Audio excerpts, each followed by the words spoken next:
Bonjour, ici Louise Arcan, coach et conseillère en développement professionnel. Alors aujourd'hui, ma capsule pour les travailleurs indépendants est sous le thème de l'organisation du temps. En fait, je ne passerai pas, c'est une capsule qui est courte, là, donc c'est certain que parler de l'organisation du temps, lorsque je donne des formations, là, ça peut être de 2 heures, puis ça peut être d'une journée au complet, puis ça pourrait être d'un week-end complet. Même il y a des gens qui donnent des formations complètes pour un week-end complet ou 2 jours, même plus peut-être.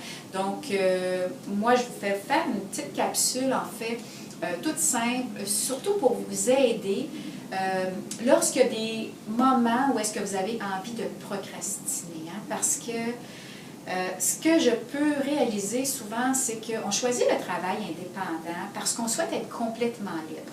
On se dit, moi, je ne veux plus bye-bye boss, je vais faire ce que je veux quand je veux et tout.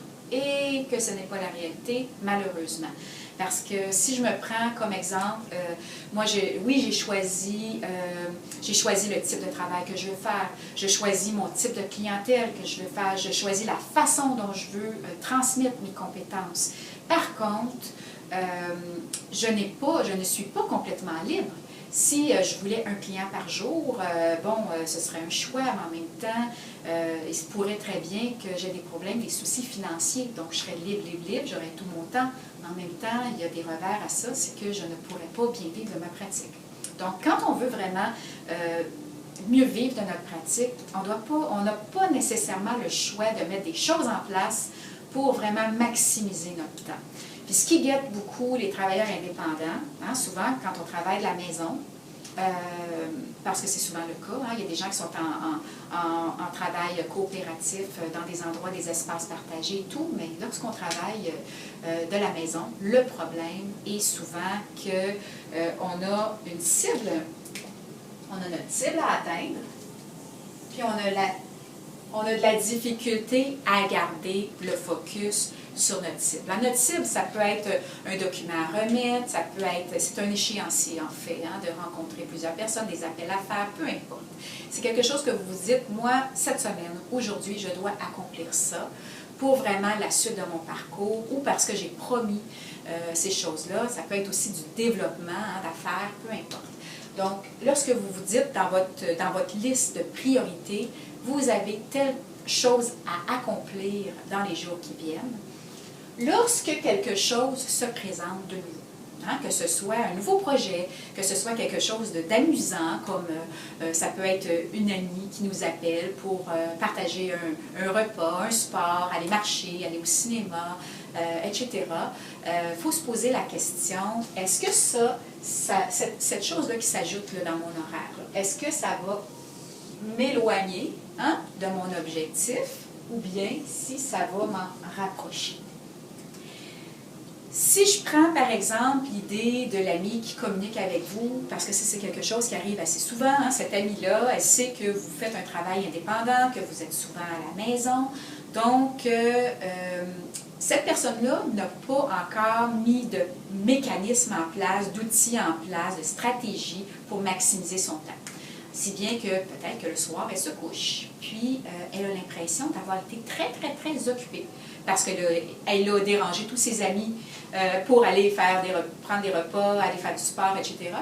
Par contre, le soir, elle se couche, puis elle a l'impression de ne pas avoir atteint ses objectifs. Vous, ce n'est pas ce que vous êtes en train de faire parce que vous êtes en train de m'écouter, puis vous vous dites, moi, je veux les meilleures stratégies possibles pour maximiser mon temps. Donc, je veux dire bye-bye à la procrastination. Donc, si cet ami-là communique avec vous, vous avez 2 choix. Vous lui dites oui ou vous lui dites non. Vous pouvez lui dire oui si.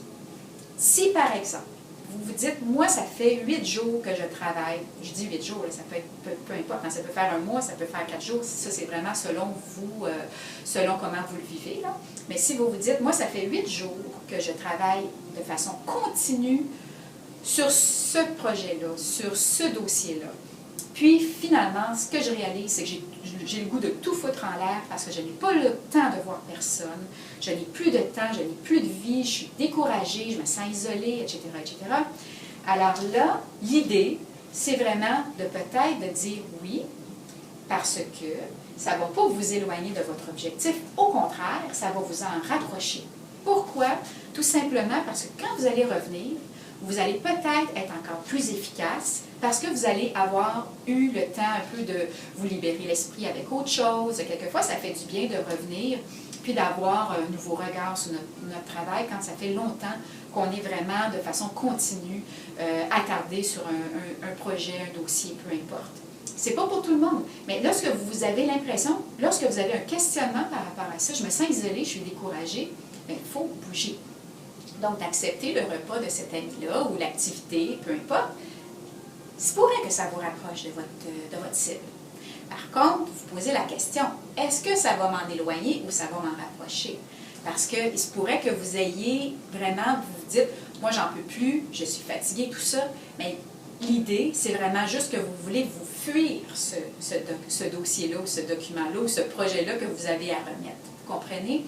Si c'est vraiment parce que vous sentez que c'est parce que vous avez la procrastination facile à ce moment-là, peut-être ce qui serait important, c'est vraiment de vous poser la question vraiment, si j'accepte ça, là, sincèrement, là, à l'intérieur de moi, est-ce que ça me rapproche ou ça m'éloigne de mon objectif? Vous allez probablement avoir la réponse. Elle sera très simple. C'est simplement de pouvoir l'identifier. C'est souvent ça qu'on n'arrive pas à faire en tant que travailleur indépendant parce qu'on est seul à se poser des questions, à se répondre bien souvent.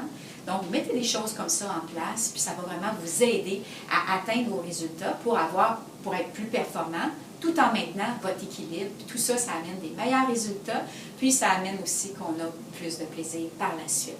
Alors voilà, donc c'était ma capsule toute simple aujourd'hui. Je souhaite vraiment que ça vous soit utile. J'ai même une cliente, moi, qui m'a dit, je vais vraiment me tatouer une cible sur le corps là, parce que j'ai vraiment l'impression que c'est ça ma bête noire, c'est que je dis oui à trop de choses.